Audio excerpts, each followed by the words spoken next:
Hello and welcome back to day two of transmission line protection. This is Brandon Davies from TRC, and I will be once again going through some details about transmission line protection.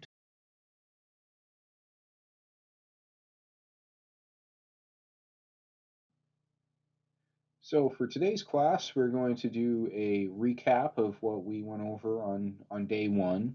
We'll be taking a look at some transmission line protection objectives and terminology.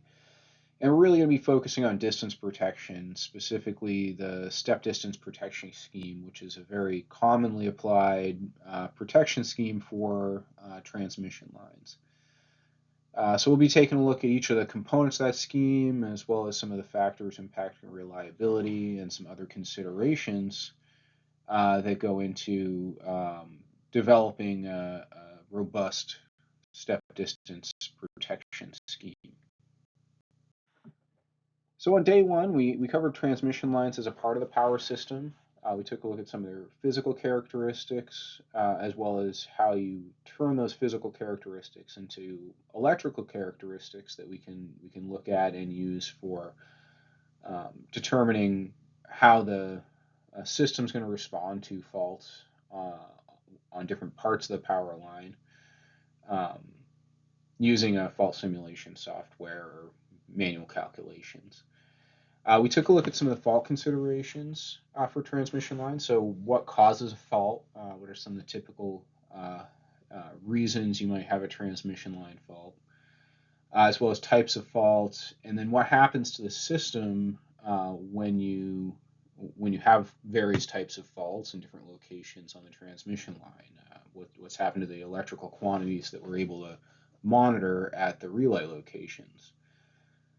And we also took a look at some very high-level line protection basics, some of the protection objectives, and some of the typical elements and schemes that we would apply as protection engineers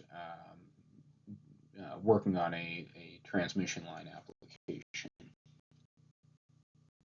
So one of the topics we covered on day one was overall protection system objectives. And I'll probably include this slide on every one of my presentations as I think it's really important to come back to these fundamental objectives when we talk about any kind of protection application. So as protection engineers, these are the terms we use to describe the reasoning and the performance of our protection system.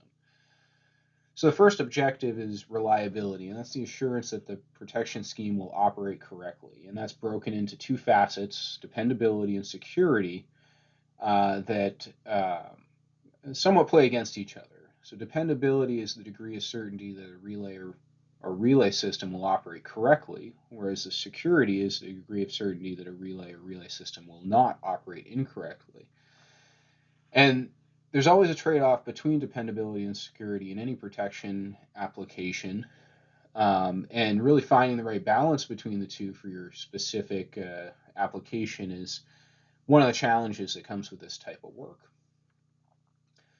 So in general, anytime you're increasing dependability of a scheme, it's having some negative effect on the security of the scheme. And that's because the more more sensitive you set an element, the faster you set an element, things like that, that increase the dependability of the scheme, making sure that we're going to trip when there is a fault, also increases the likelihood we're giving ourselves less of a chance to not operate. We're making a decision faster, so we may operate when there is no fault. So generally, we're trying to balance those two, and those are really the two key aspects of any type of scheme. Selectivity, we're going to go into a little bit more detail today, and that's providing the maximum continuity of service with a minimum system disconnection. So this means when there's a line fault, you don't want to be tripping your bus off. You don't want to be tripping adjacent lines that don't have a fault off for faults that aren't within their protection zone. And we do that through a practice of coordinating these different elements and the different relays with one another to make sure that the appropriate relay is operating for the given fault. Speed, so obviously we want to clear these problems as fast as possible to minimize the impact on the system. And then simplicity and economics. Ideally, we can do what we're trying to do in a way that is fairly simple and robust and meets all of these objectives, and avoid the trap of coming up with some solution that is overly complex, because then every person that has to interface with that system in the future is going to have that much more of a challenge understanding it, and you're going to have that much harder time proving that the system's going to work the way you want it to. And then lastly, economics. So obviously the cost of the protection system is a consideration as part of anything, but in general, the cost of the equipment we're protecting is many times higher than the protection itself.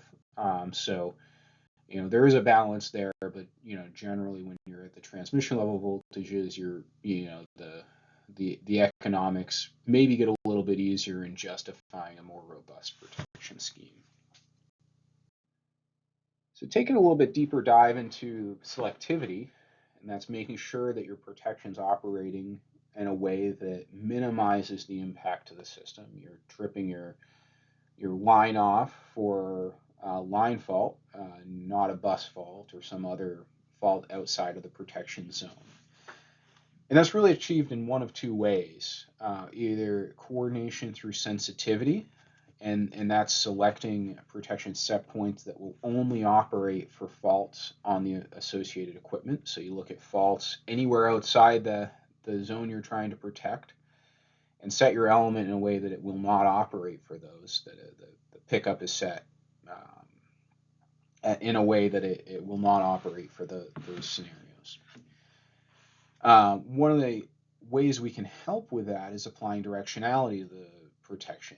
So your fault current could flow in either way. We've got a fault shown here at station B, and the fault current is flowing through the line to station B.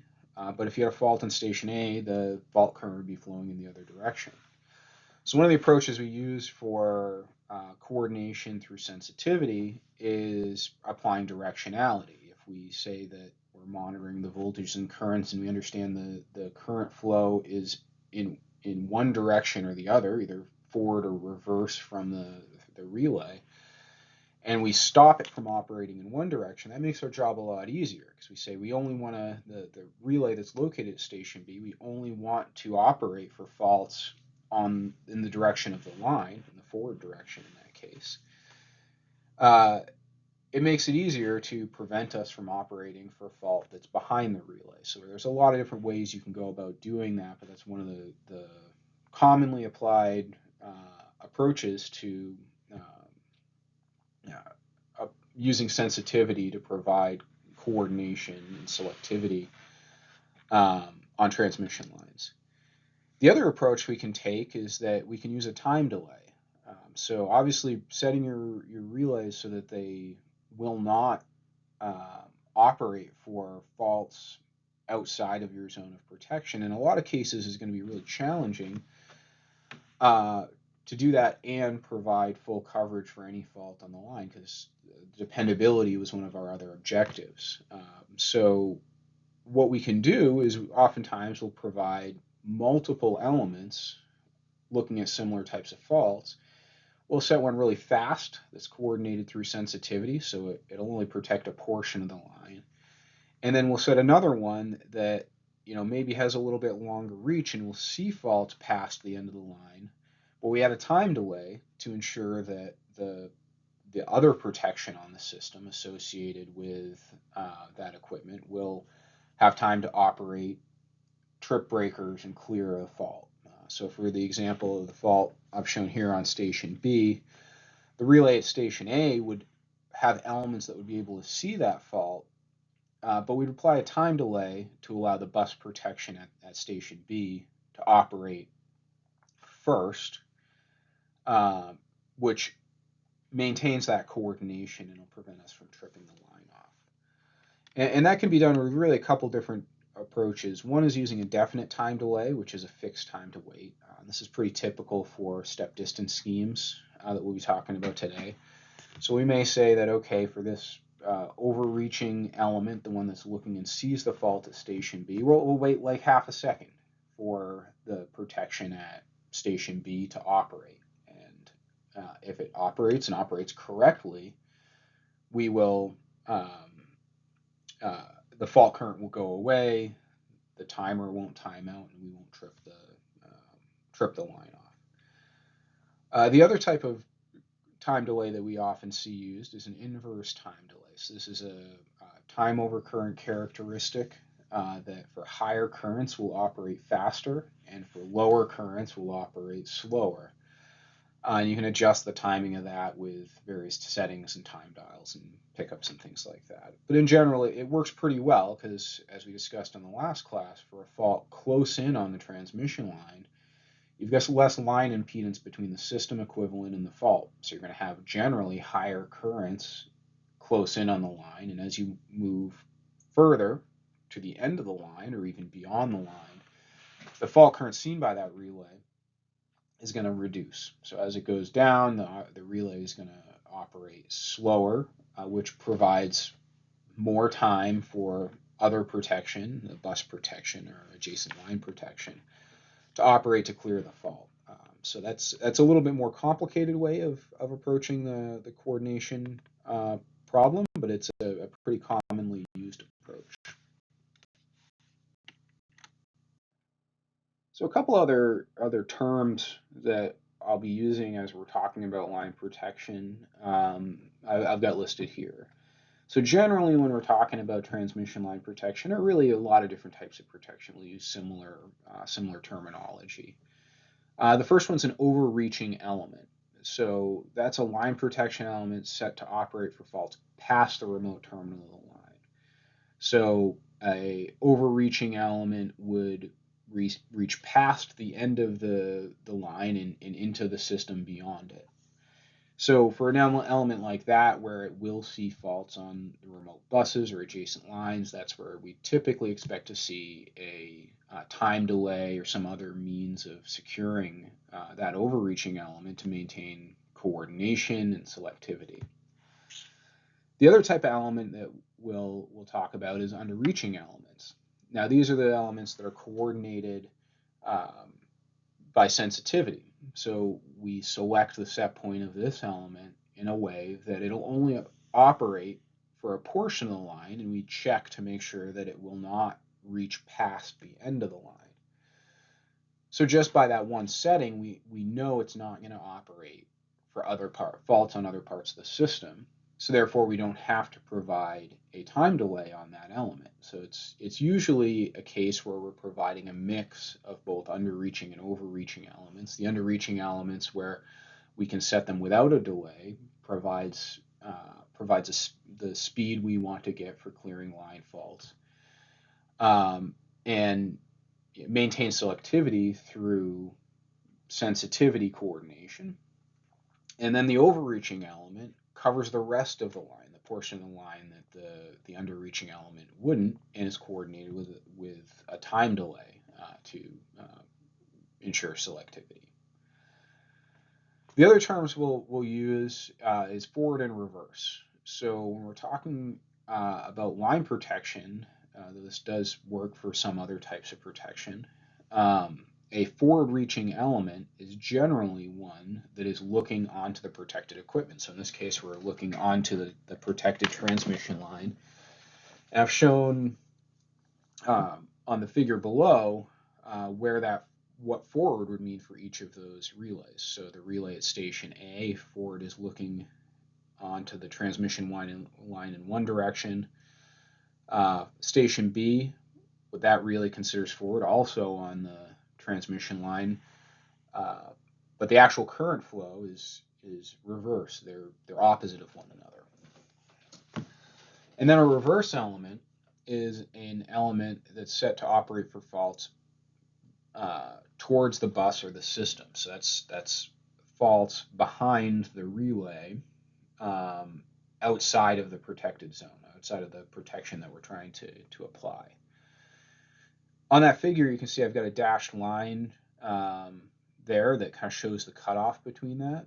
So generally, when we're talking about forward or reverse, the reference point for that is the location of the current transformers used to um, provide current sensing to the relay.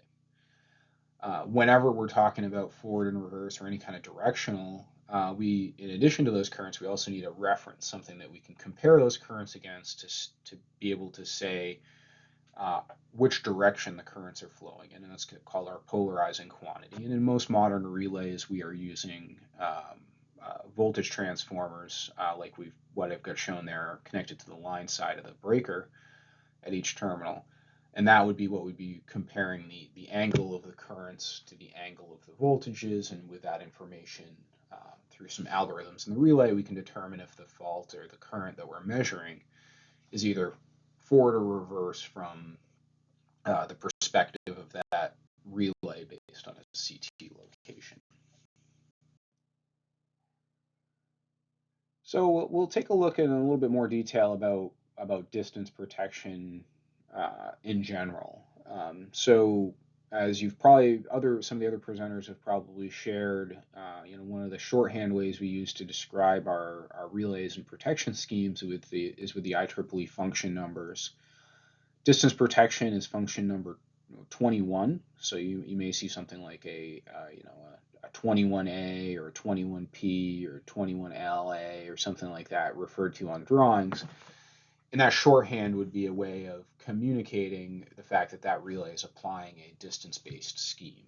And that's usually paired up with some other types of functions and features, but that's the basics of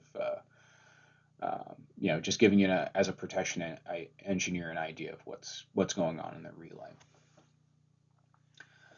So for a distance scheme, you're using measurements of voltage and current to calculate an apparent impedance that's seen by the relay at that location. So we're taking voltages and currents, and we're using it to calculate an impedance. So it's a little more complicated than that, but that's the general idea. And it's called distance protection as it's set to see a certain percentage of the overall transmission line. And because the impedance of the transmission line is generally consistent over its length, you can, in a way, set it based on a percentage of the line length itself. When we talk about distance protection, we're often talking about a percentage of the line impedance or the line. So if you say that this element's set to 80% of the line impedance, that means you're going to be roughly protecting 80% of the physical length of the line. And there's some variables in there that'll slide that up or down a little bit, but in general, that'll be a ballpark of how far physically in the real world that element will protect. And these types of schemes are often comprised of multiple elements to provide full line protection for all possible fault conditions. So, I already mentioned that typically we're providing both underreaching and overreaching elements to provide a balance of operate speed, selectivity, coordination. But in addition to that, we'd also generally be applying both phase distance protection and ground distance protection. And those are there to protect against different types of faults, because as we discussed on day one, we have 3-line faults, we've got line-to-line faults, we've got phase-to-ground faults, we've got phase-to-phase-to-ground faults, and no one element is going to be able to detect all of those fault types. So generally we're applying both phase and ground protection, which will provide a fairly robust protection package for the expected fault types. So as I mentioned, we're typically going to be setting a mix of phase distance protection and ground distance protection so that we're able to detect all types of expected faults, either phase faults or ground faults. So we'll take a little bit closer look at each of those. So phase distance, we're going to operate for 3-phase fault, phase-to-phase faults, or phase-to-phase-to-ground faults. And it operates on positive sequence impedance. We need to have both current and voltage measured. And we typically use that in either a step distance scheme, which we'll talk about today, or a permissive or blocking type pilot scheme. The distance elements are generally set directionally with four separate underreaching, overreaching, forward and reverse elements are typically applied. And because it operates on positive sequence quantities, it's also load responsive. So we need to be not only concerned with setting it in a way that it's going to see the faults that we want it to operate for, but we also want to make sure we're setting in a way that it does not trip under load conditions. So if you have heavy loading with high current magnitudes, we want to do some analysis to make sure that the phase distance elements are not going to trip the line off under a heavy loading condition, which would be one of the cases you really don't want to have your line trip off is when you need it the most, which is when the system's already stressed and it's heavily loaded. Ground distance is very similar in concept, but it's going to operate a little bit differently. So it's going to be set to respond to single line to ground faults or phase to ground faults. Basically, you need that ground component of the fault to be able to generate the operate quantities that this element uses. And that's zero sequence impedance. And we're going to derive that based on measured phase line current and line voltage. The relay uses those quantities to calculate the sequence components, and then from that derive that zero sequence impedance. The ground distance elements also used in step distance and permissive and blocking type pilot schemes. It's also directional, and we provide under and overreaching elements, forward and reverse elements. So it's applied in a very similar manner to the phase distance element. One thing about ground distance elements is it does not respond to load. So that load condition, where your loads are typically highly balanced, you're not going to have a zero sequence impedance to measure for your typical load condition. So some of the considerations that go into phase distance protection do not apply for ground distance.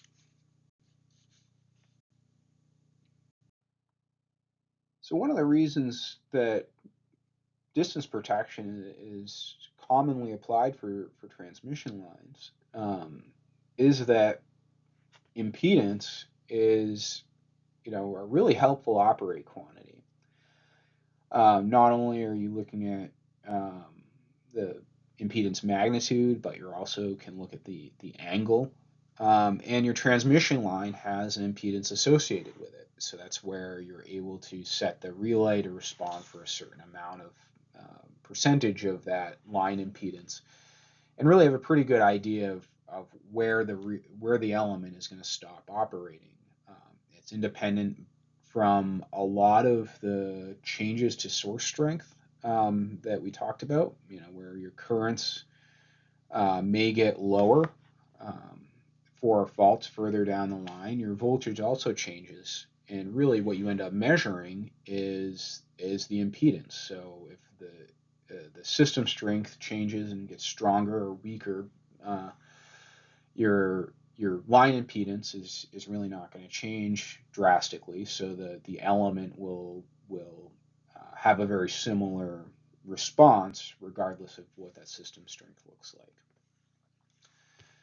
So off to the right here, I've got an RX diagram. So it's a way of plotting our impedance. We've got a resistive axis and a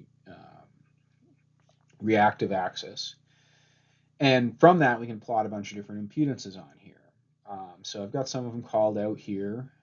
The red line that is going close to the x-axis is the line impedance. So generally, our transmission lines are going to be, much more reactive than resistive in their electrical quantities. So it'd be very typical to see a line angle like this at 70 to 80 degrees, something like that. And the small horizontal red line at the top of it would represent the remote bus for that line. So the transmission line impedance itself would be that diagonal line. The relay location, when we're looking at one of these, is generally always going to be at the origin. So that's where the measurements would come from. If you had a fault that was um, right at the station, you're going to have very nearly zero impedance measured. You're going to get to a very low quantity. And I've also got a couple other things shown here. So I've got a typical fault shown, and we'll take a look at that in a little bit more detail on the next slide. And then I've got a load region and some pre-fault measurements shown as well. So the hashed out area off to the right is the load region. So that would be typically where you'd expect impedance measurements from the relay to fall during expected loading conditions. And as I mentioned, we got to make sure the relay doesn't operate under load. So one of the things we're going to look at is what the worst case line loading would be, and that will determine what that load region looks like. So the kind of angled portions of it,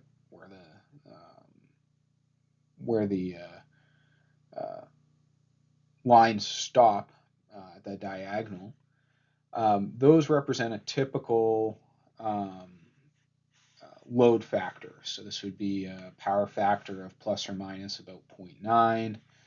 And then the circular portion that's on the kind of left edge of the load region is going to vary based on how much load we're able to carry through the line. So each of the lines has a equipment rating that says, as an operator, you're allowed to put this much current or power through this transmission line. In normal operating or emergency operating, there's higher limits if they're going to only have to operate like that for a short period of time. So as the loadability requirements of the line increase, that load region is going to be moving closer and closer to the origin. Basically, impedance associated with the load that the relay would see is going to be getting smaller and smaller as the expected load in the load rating increases. So within there, I've got something shown as a typical pre-fault point. So before you have a fault, you'd be able to measure impedance at the relay and plot it on here, and we've got that X shown well off to the right within the load region, very far away from the line impedance itself. The other thing I've got shown on here is a very simplified version of the system here. So we've got a source impedance, that's our Thevenin equivalent behind us, the Z source. We've got the relay, we've got the impedance of the line, Z line, and then we've got the load impedance. So you can basically take this circuit and calculate what the impedance would be that the relay would see based on certain loading conditions. So if you know what your load is and you know what your line impedance is, you can roughly tell what your relay is going to be measuring. And that's just a basic voltage and current equation to get there. During a line fault is where things start to get a little bit more interesting. So in the pre-fault scenario, you've got nominal voltage, you've got low currents, relatively low currents. And then you move on to a fault scenario, and those electrical characteristics are going to change pretty drastically. So you're moving from a mostly resistive, higher impedance scenario to a much lower impedance, much closer to the reactive axis of the plot over here. So what's going to happen when you have your fault is generally your voltage is going to decrease and your current is going to increase. Because of those two things, your measured impedance, the apparent impedance seen by the relay, is going to also decrease. Um, so we've got a couple things that we can look at here that'll really help us make an informed decision about something that is a fault versus something that is load, and using the impedance as our operating quantity. So the first one's the magnitude. So you can see the magnitude pre-fault to fault as I have it sketched out on here is going from roughly, let's say, 30 to 35 ohms magnitude at pre-fault to something maybe closer to 5 ohms during the fault. So it's a pretty drastic shift. It's a factor of 6 to 8 times larger uh, impedance measured pre-fault versus fault. The other thing we can look at is what's the angle. So our angle is maybe 10 or 15 degrees pre-fault, and then we swing up to 70 to 80 degrees during the fault. So that really makes impedance a really great operating quantity because we've got a really large difference between what we expect to see during a non-fault condition compared to what we expect to see during a fault condition. And if we take a look at the circuit we have drawn below there, you can see what the electrical measurements and electrical reasoning for that is.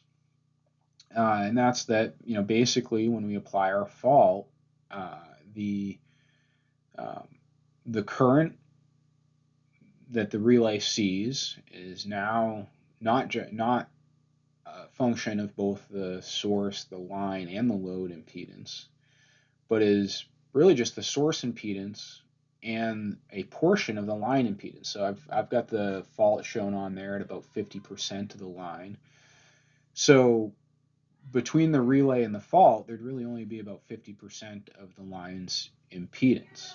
And because of that, we end up with a much higher current. We're going to have a much larger voltage drop, and we're going to see that angular shift um, uh, that I mentioned between going from the resistive pre-fault case to the more reactive fault case. All right, now that we know a little bit about the electrical quantities that we expect the relay to see during fault and non-fault conditions, we can use that information to decide how we're going to configure our protection. We know that typically we're going to move from a more resistive and higher impedance measurement to a more reactive and lower impedance measurement during a fault. So we can use that to uh, uh, that information to select our settings to configure our distance element. So the first thing we're going to look at is the reach of the relay. And as I mentioned a couple slides ago, generally we're setting our impedance elements as a percentage of the line impedance itself, and that would be equivalent to a percentage of the impedance or the percentage of the physical length of the line. So if you've got a 20-mile long line and you're setting it to 80% of that, you're going to be roughly protecting the first 16 miles of that line. Or you could set it at some percentage over the line impedance, and that would turn it into an overreaching type element. So what I've got shown here is an underreaching element set to somewhere around 80% of the line impedance. And you can see the reach point that I've pointed out there. Graphically, visually looks about in that range compared to the line impedance line that I've got shown there. Once you've selected the reach, you also need to understand your maximum torque angle. So that's basically determining the angular relationship of the characteristic from the origin. So it always starts at the origin, but you're able to rotate that, basically tilt that in one direction or another based on your needs. Generally, we're going to be setting that equal to the line impedance itself. that provides the most coverage. The characteristic's going to see the furthest down the line they can based on the set reach, and provide as much resistive fault coverage as we can as well.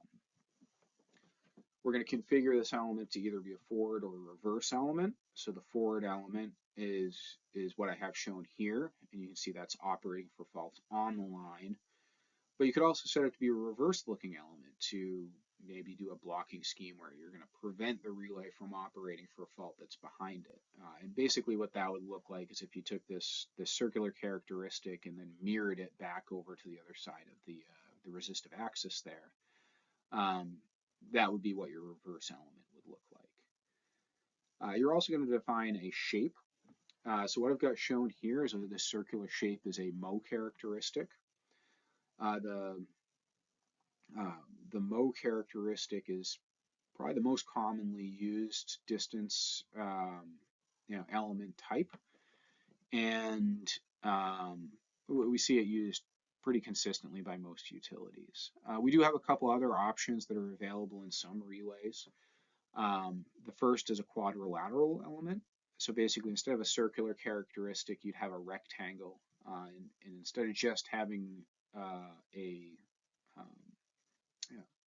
reach of the element compared to the line impedance, you'd also be able to set how wide that characteristic is. So if you had a scenario where you really wanted to provide more coverage into the resistive axis, you could provide a higher resistive setting for that quad element, and that would stretch the rectangle out to provide more coverage in that direction. So that's something some utilities choose to do for, especially for ground protection, where you're more likely to have highly resistive faults.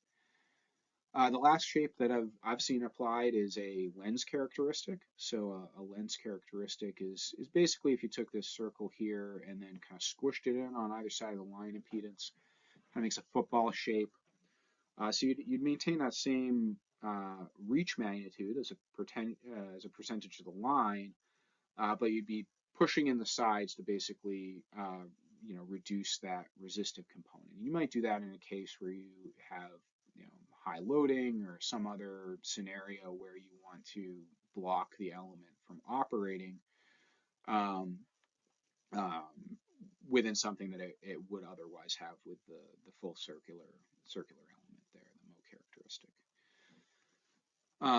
You're also going to need to configure your CT and PT ratios and understand those. Typically, our fault simulation software is going to be giving us values and measurements in either per unit or primary quantities. The relays are receiving secondary quantities, so you're going to have to be able to basically calculate from those per unit or primary quantities down to what the relay's actually measuring, because generally we're going to be setting those elements based on the secondary quantities. We'll also have some ground compensation factors. So your line's going to have different positive sequence and zero sequence characteristics. Your impedances are going to be different.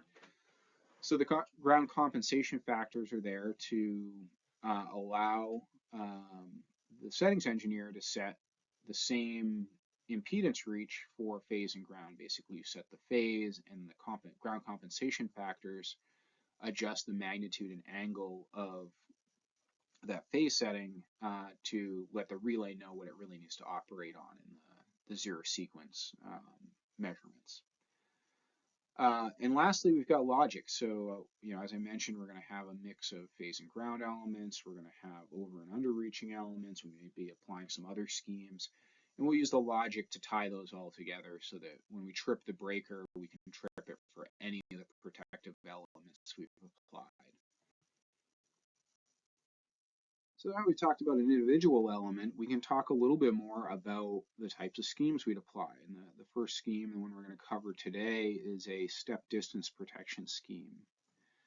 The step distance scheme involves application of multiple distance elements with either sensitivity or time coordinated with downstream protection.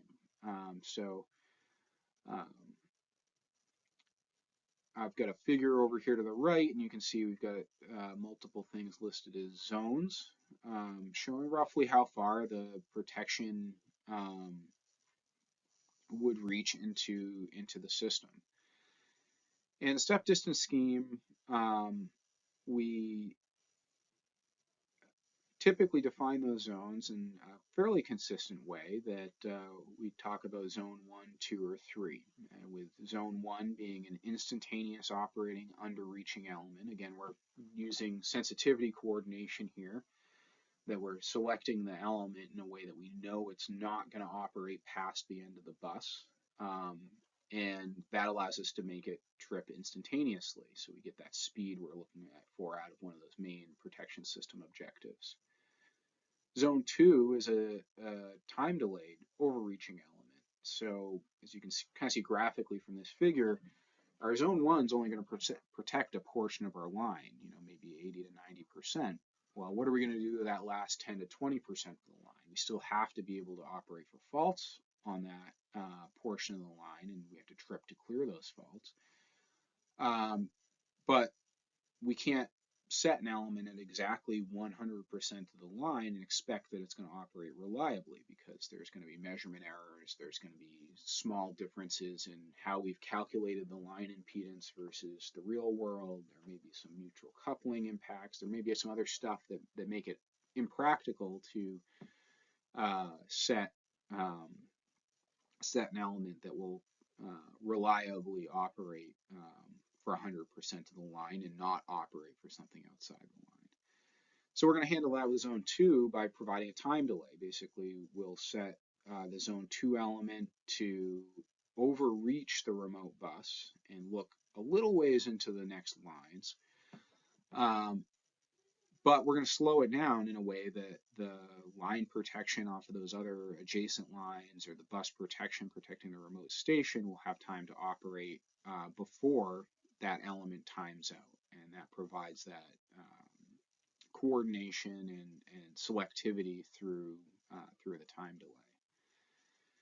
And the last one is zone 3, and this one's not applied as often these days, as many utilities have moved to having more robust breaker failure schemes, and just their transmission protection has become more robust over the years. But the intent of zone 3 is to provide time delayed remote backup protection. So this would be delayed a longer interval, maybe a whole second, but it would be set very sensitive. So you'd want to set it in a way that if you had a breaker fail or some other system failure at your remote station, this protection would see a fault on the longest of your adjacent lines off that next bus, the remote bus.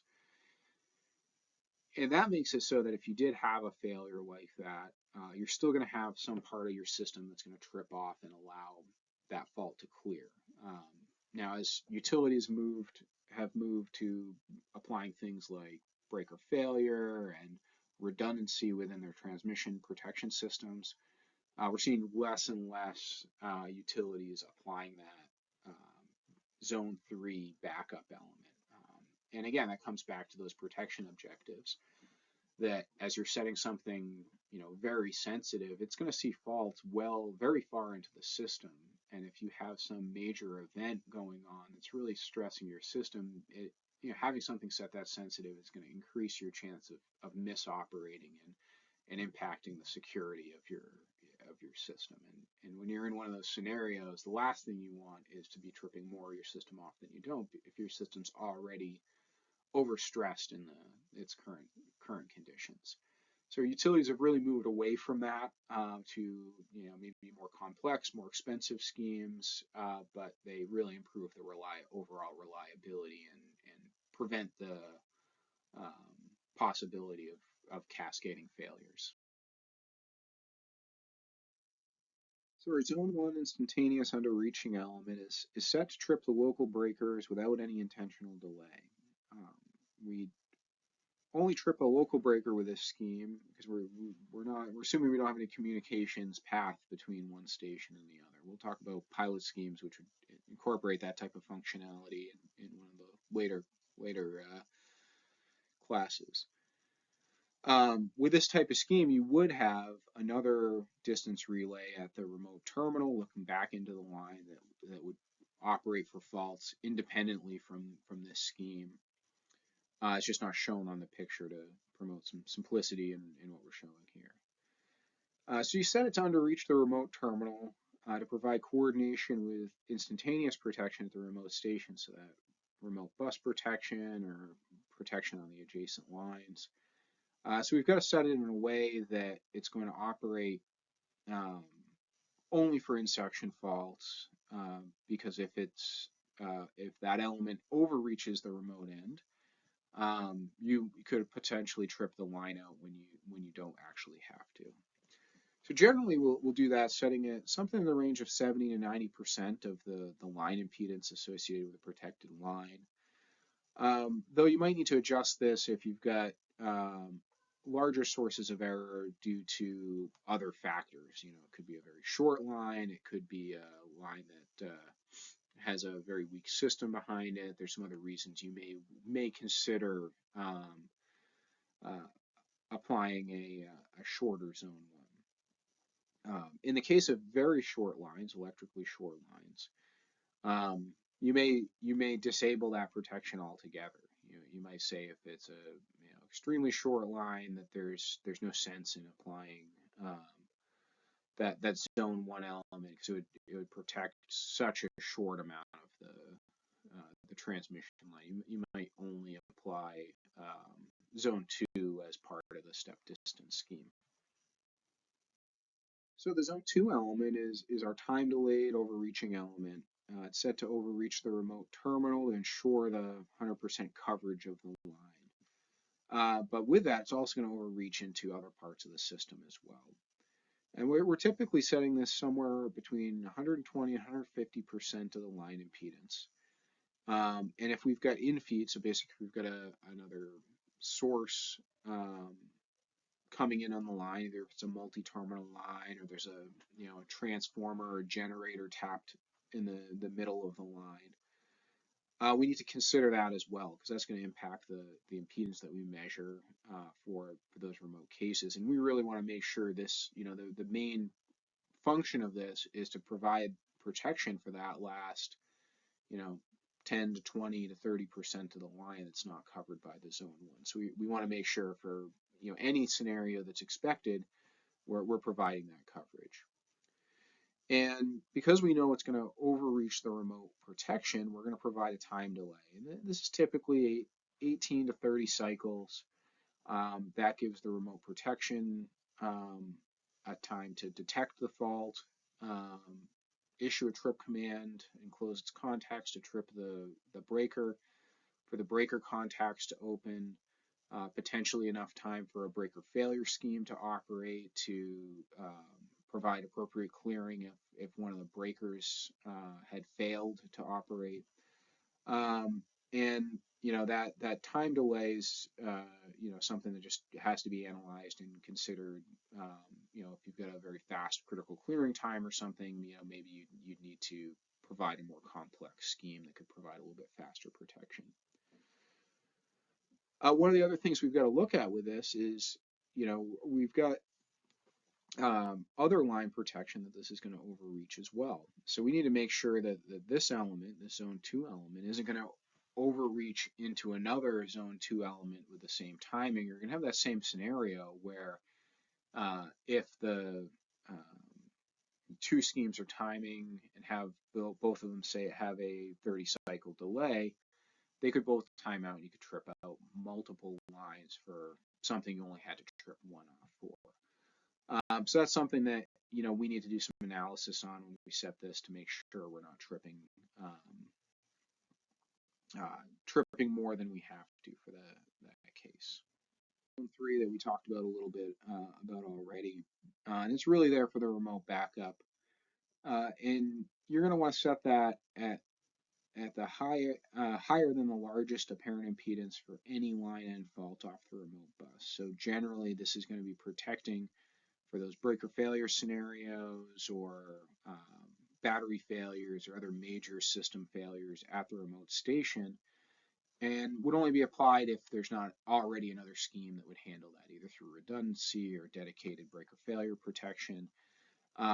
That's when we'd be really looking at this. And because it's going to reach so far into the system, we need to provide a much longer delay on it. So we're going to typically be in the 60 cycles or more for that long time delayed remote backup element. Oftentimes we'll see that if we are applying a step distance zone 3, we'd only do it on the phase protection element.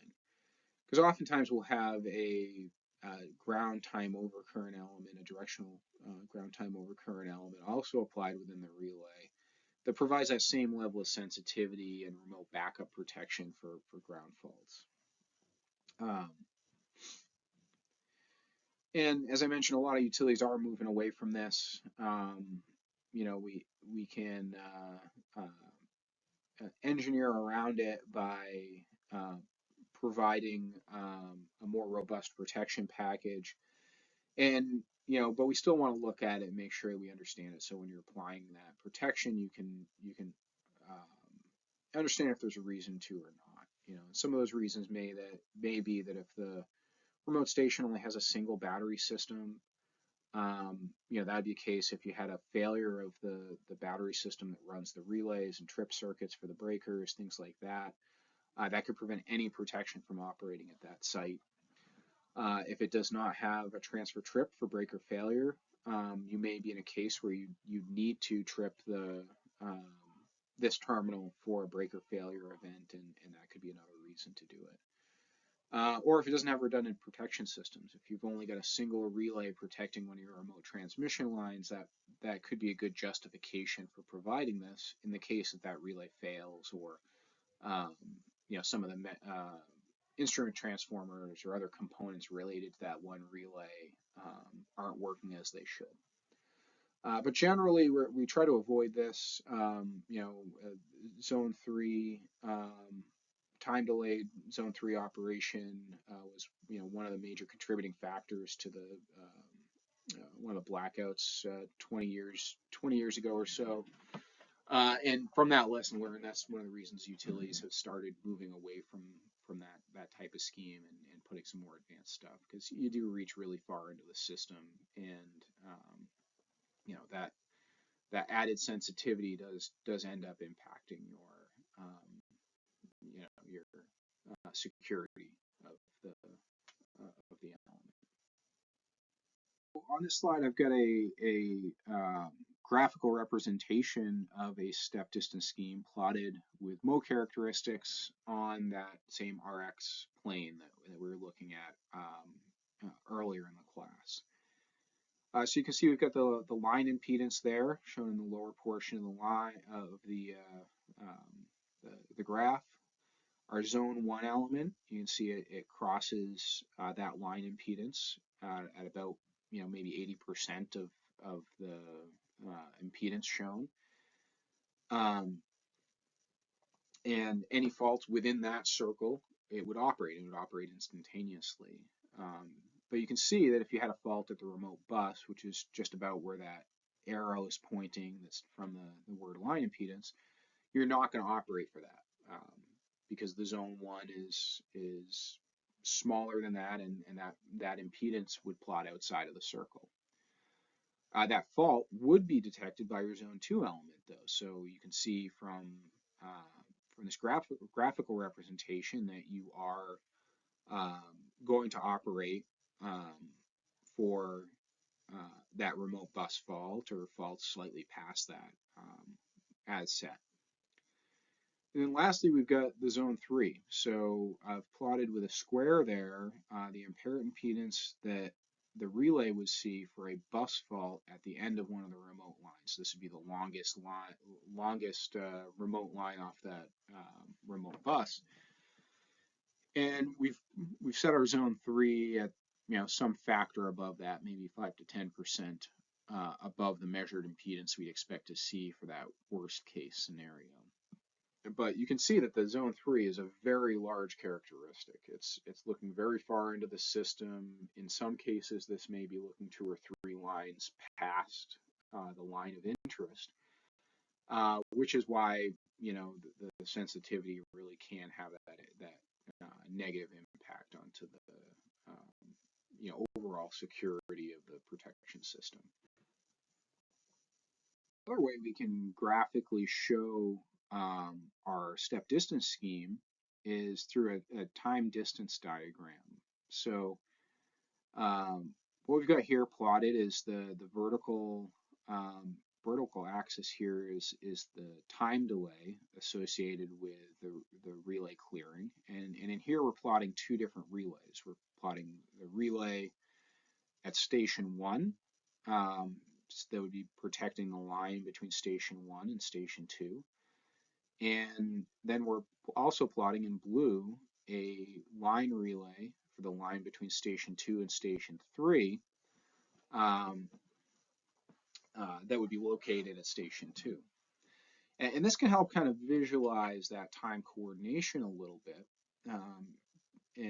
because it shows the different operates for, where operate times for different faults that could occur within the system.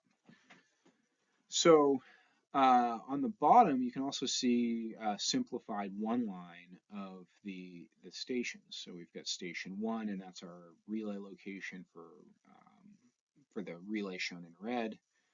Then the transmission line, and this represents the impedance between the 2 stations of that transmission line.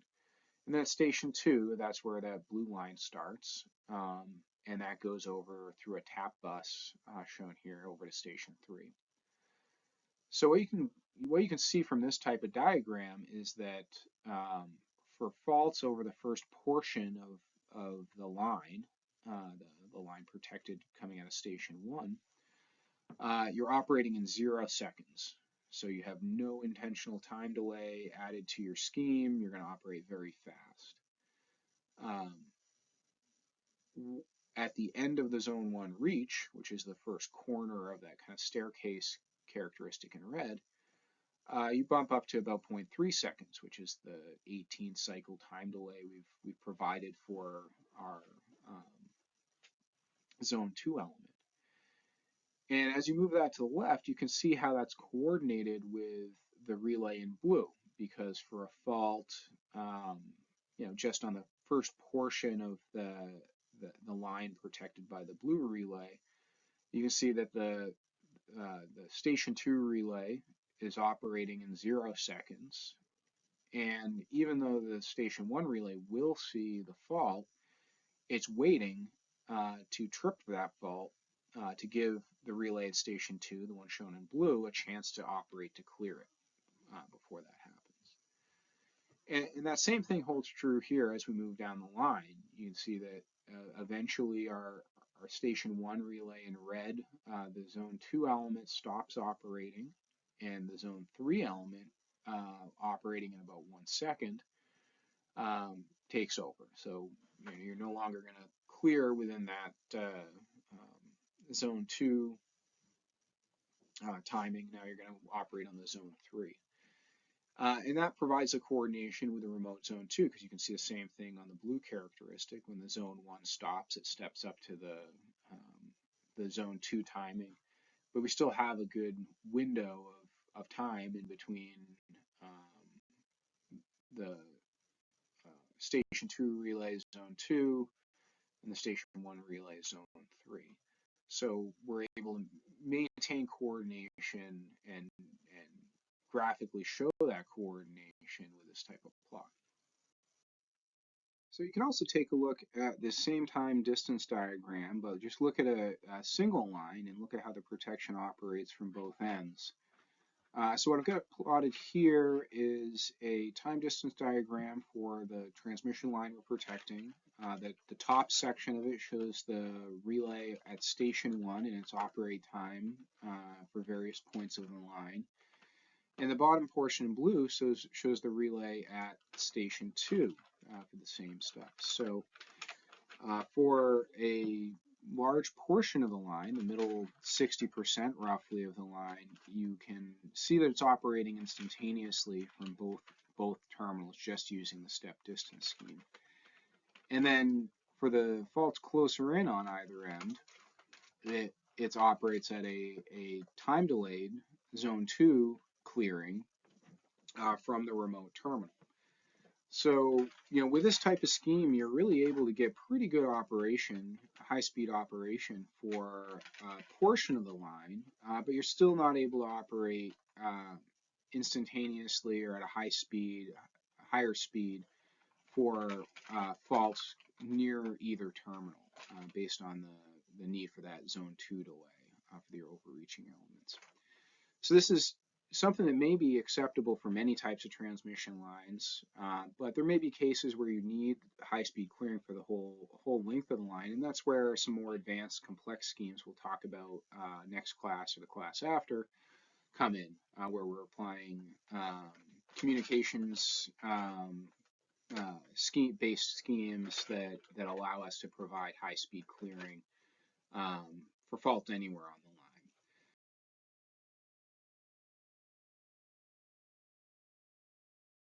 I'm going to wrap up there for today with kind of a just high-level overview on step distance schemes, how they're selected, how they operate. We covered impedance and why it's a good choice for an operate quantity. We see a large difference in measured impedance magnitude and angle between normal and fault conditions.